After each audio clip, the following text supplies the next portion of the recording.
તો બધા ગયા લેક્ચરની અંદર આપણે શું જોયું હતું? મીડિયમ રેઝિસ્ટન્સ મેઝરમેન્ટ જોયું હતું, બરાબર. મીડિયમ રેઝિસ્ટન્સ મેઝરમેન્ટ જોયું હતું, બરાબર. મીડિયમ રેઝિસ્ટન્સ એટલે કેવું રેઝિસ્ટન્સ હતું એ?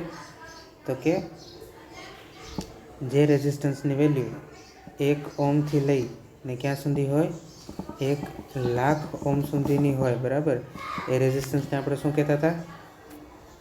એ રેઝિસ્ટન્સને આપણે મીડિયમ રેઝિસ્ટન્સ કહેતા હતા, બરાબર. અને એને કોના વડે માપતા હતા આપણે? અને એને માપતા હતા આપણે વિસ્ટન બ્રિજ વડે, બરાબર છે. એને આપણે વિસ્ટન બ્રિજ વડે માપતા હતા, બરાબર. હવે આજે જવાનું છે લો રેઝિસ્ટન્સ મેઝરમેન્ટ, બરાબર છે. હવે એક વાત યાદ રાખવાની છે ખાસ, કે આપણું જે વિસ્ટન બ્રિજ હતો, બરાબર, વિસ્ટન બ્રિજ એ એકદમ આઈએમપી પ્રશ્ન હતો આપણો, બરાબર. એટલા માટે આપણે એનું ડેરિવેશન પણ જોયું હતું, એટલે કે કેવી રીતના સૂત્ર લઈ આવીએ છીએ આપણે. હવે આજે કેલ્વિન્સ જે ડબલ બ્રિજ છે, બરાબર, કેલ્વિન્સ ડબલ બ્રિજ એ વાપરવામાં આવે છે લો રેઝિસ્ટન્સ માટે, બરાબર. હવે આપણને ખબર છે લો રેઝિસ્ટન્સ એટલે કેટલા ઓહમનું રેઝિસ્ટન્સ? કે જે 1 ઓહમથી ઓછું હોય એવું, બરાબર. 1 ઓહમથી જે ઓછું હોય એને એટલે લો રેઝિસ્ટન્સ. તો તમે જુઓ અહીંયા હવે લો રેઝિસ્ટન્સ માટે આપણે કઈ મેથડનો ઉપયોગ કરીએ છીએ? કેલ્વિન્સ ડબલ બ્રિજ, બરાબર છે. હવે કેલ્વિન્સ ડબલ બ્રિજ જે છે એ કંઈક આવી રીતનો હોય છે, બરાબર, કે જેની અંદર તમને એક એક્સ્ટ્રા બ્રાન્ચ જોવા મળશે, બરાબર છે. એક્સ્ટ્રા બ્રાન્ચ કઈ છે? તો કે આ વાળી, બરાબર, જે મેં રાઉન્ડ કર્યું છે સ્મોલ પી ક્યુ, બરાબર. જેની અંદર આ રેઝિસ્ટન્સ છે એ છે સ્મોલ પી, આ છે સ્મોલ ક્યુ, બરાબર છે. તો ડબલ બ્રિજ એટલા માટે જ કહેવામાં આવે છે કારણ કે એની અંદર શું છે? એક એક્સ્ટ્રા બ્રાન્ચ છે, બરાબર છે. આ જે છે, બરાબર છે, કઈ વાળી? જે મેં હમણાં તમને બતાવી હતી, બરાબર. એ જે છે એક્સ્ટ્રા બ્રાન્ચ છે. હવે તમે જો એ બ્રાન્ચ ના હોય તો આ કોના જેવો થઈ જાય? બરાબર, સમજો કે આ બ્રાન્ચ નથી, બરાબર છે. આ સ્મોલ પી અને સ્મોલ ક્યુ વાળી બ્રાન્ચ નથી, તો આ જે છે એ બ્રિજ કોના જેવો થઈ જાય?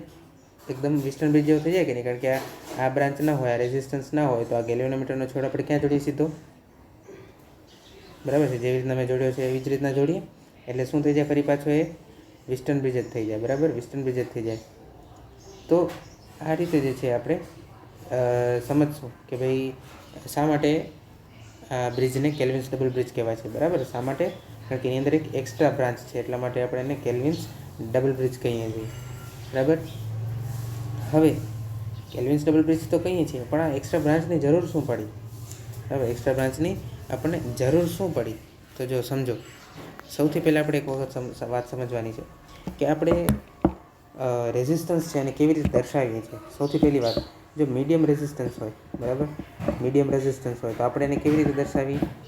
આવી રીતે, એનો એ પોઈન્ટ, એનો બી પોઈન્ટ, બરાબર. આ મીડિયમ રેઝિસ્ટન્સ આર છે, બરાબર.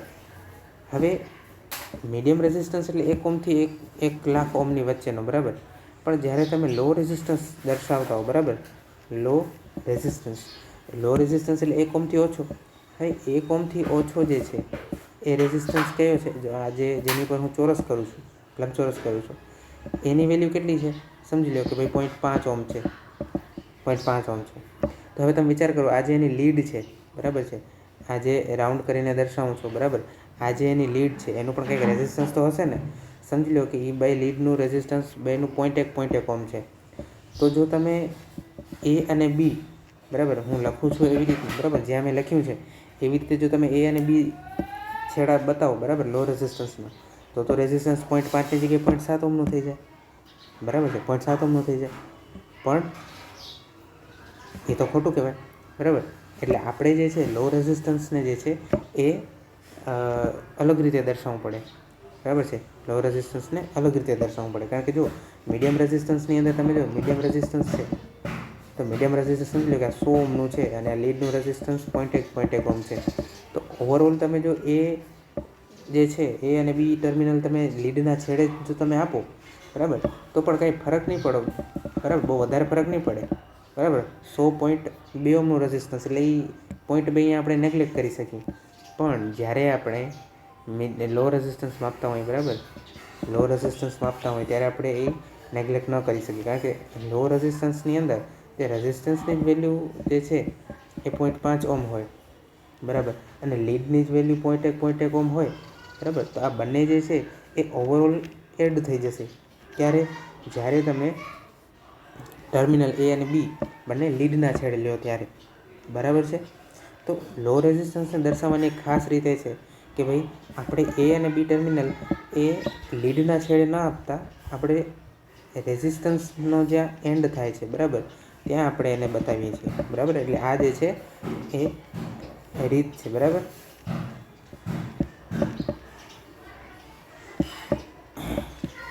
બરાબર. આ જે રીત છે એ શું છે? રેઝિસ્ટન્સ બતાવવાની, લો રેઝિસ્ટન્સ, બરાબર છે. આ શું છે? લો રેઝિસ્ટન્સ, બરાબર છે. તો આ વસ્તુ જે છે આપણે સમજવાની છે. તો લો રેઝિસ્ટન્સ જે છે એનામાં લીડની જે લીડ હોય છે, બરાબર, રેઝિસ્ટન્સ સાથે જોડેલી જે લીડ હોય છે એની વેલ્યુ આપણે કાઉન્ટ કરવાની હોતી નથી, બરાબર. એટલે આપણે શું કરીએ છીએ તો કે જે ટર્મિનલ જે છે એ રેઝિસ્ટન્સ જ્યાં પૂરું થાય છે ત્યાં જ લઈ લઈએ છીએ, બરાબર છે. તો આ વાત જે છે આપણે ખાસ સમજવાની છે, બરાબર. હવે આપણે આગળ જઈએ તો શું છે, તો હવે જો આ જે છે એની અંદર હું તમને ખાલી કહી દઉં, બરાબર, કે કેવી રીતનું અલગ અલગ રેઝિસ્ટન્સ જે છે અહીંયા જોડેલા છે. તો સૌથી પહેલું જે રેઝિસ્ટન્સ જોડેલું છે, બરાબર છે, એ છે પી. જે મેઇન બ્રાન્ચ જે છે ને, મેઇન બ્રાન્ચ જોઈએ તો મેઇન બ્રાન્ચની અંદર જે રેઝિસ્ટન્સ છે એ કયા કયા છે? આર, પી, ક્યુ અને એસ. જે બીજી બ્રાન્ચ છે, સેકન્ડરી બ્રાન્ચ, એની અંદર છે સ્મોલ પી અને સ્મોલ ક્યુ, બરાબર છે. એટલે આ સ્મોલ પી છે, આ કેપિટલ પી છે, બરાબર. આ સ્મોલ ક્યુ છે, આ કેપિટલ ક્યુ છે. તો એ ખાસ ધ્યાન રાખવાની, બરાબર. હવે જો અહીંયા એક જે છે ને કનેક્ટિંગ લિંક છે, એનું પણ રેઝિસ્ટન્સ આપણે લેવાનું છે, કારણ કે આ જે છે આર અને એ છે બે કેવા છે? લો રેઝિસ્ટન્સ છે, બરાબર. એટલે જે કનેક્ટિંગ લિંક છે એનું પણ રેઝિસ્ટન્સ આપણે અહીંયા આર માન્યું છે. હવે આગળ વધી તો આપણે શોધવાનું જે છે એ શું છે?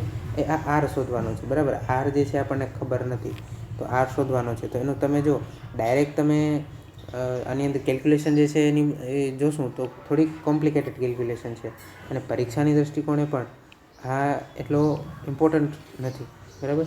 તો તમે ખાલી એક સમજો કે કેવી રીતના જે છે આપણે આર મેળવવાનો છે, બરાબર. આર કેવી રીતે મળશે? તો જેનું આ સૂત્ર જ છે કે ભાઈ આર ઇઝ ઇક્વલ ટુ, બરાબર. સૂત્ર થોડુંક મોટું છે પણ હું તમને કહીશ એટલે તમને યાદ રહી જશે. R is equal to P Q by P by Q into X. હવે જો આ P by Q into S સૂત્ર છે ને એ તમને વિસ્ટન બ્રિજ ઉપરથી ખબર પડશે.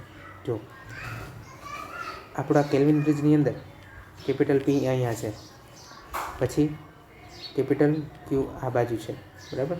એટલે આ એક, આ બે, પછી આર ક્યાં છે? આર અહીંયા છે, પછી આ કનેક્ટિંગ લિંક, પછી એસ, બરાબર. આવી રીતના છે. અહીંયા જે છે એ સેકન્ડ બ્રાન્ચ છે, બરાબર. સેકન્ડ બ્રાન્ચ આપણે અત્યારે નથી જોતા, પણ વેસ્ટર્ન બ્રિજની અંદર આપણે કેવી રીતે યાદ રાખ્યું હતું?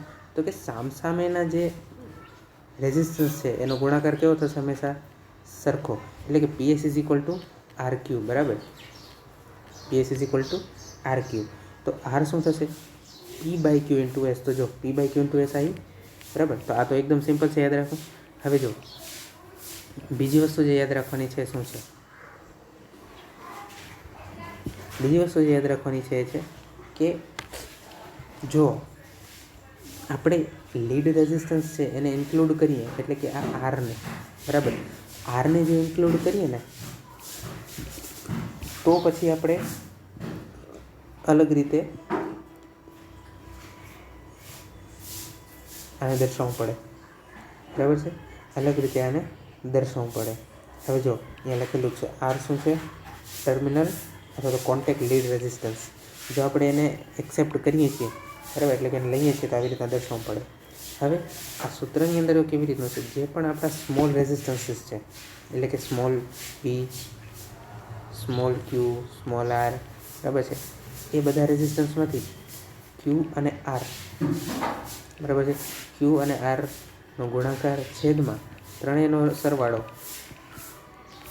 કૌંસમાં કેપિટલ ક્યુ છેદમાં કેપિટલ પી છેદમાં capital Q minus capital small P છેદમાં સ્મોલ ક્યુ, બરાબર. હવે જો આ તો વાત થઈ આપણા સૂત્રની, બરાબર છે. આ તો વાત થઈ આપણા સૂત્રની. પણ એક અહીંયા કન્ડિશન આવે છે કે જો પી કેપિટલ પી છેદમાં કેપિટલ ક્યુ અને સ્મોલ પી છેદમાં સ્મોલ ક્યુ એ સરખા થાય તો આ ટર્મ શું થઈ જાય? 0.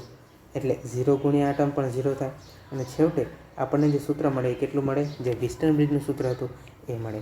એટલે આપણે શક્ય એટલી શું પ્રયત્ન કરવાનો કે આ જે પી છે સ્મોલ પી સ્મોલ ક્યુ એ બેનો જે ગુણોત્તર છે એ કેપિટલ પી છેદમાં કેપિટલ ક્યુ જેટલો થાય. બરાબર? તો અને તો જ આપણે જે છે એમ કહી શકીએ કે આપણો જે રેઝિસ્ટન્સ છે, બરાબર છે, આપણો જે રેઝિસ્ટન્સ છે એ વિસ્ટર્ન બ્રિજના સૂત્ર જેવો થઈ જશે. બરાબર? આ જે છે એ છેલ્લે અહીંયા દર્શાવ્યું છે કે વેન લીડ રેઝિસ્ટન્સીસ આર એલિમિનેટેડ. બરાબર? લીડ રેઝિસ્ટન્સીસ આર એલિમિનેટેડ ત્યારે આપણું સૂત્ર એકદમ વિસ્ટર્ન બ્રિજ જેવું સૂત્ર થઈ જાય છે. બરાબર છે?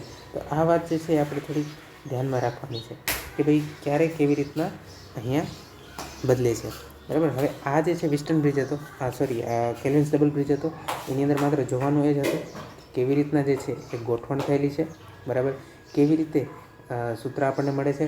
બરાબર? આ સૂત્ર યાદ રાખવાનું છે અને છેવટે ક્યારે આપણને સૂત્ર આપણને વિસ્ટર્ન બ્રિજ જેવું મળે છે. બરાબર? આ 3 વસ્તુ જે છે ધ્યાન રાખવાની છે. બરાબર? તો આ એટલો ખાસ પરીક્ષાના દૃષ્ટિકોણ ઇમ્પોર્ટન્ટ નથી પણ આપણે જોઈ લીધો છે. બરાબર?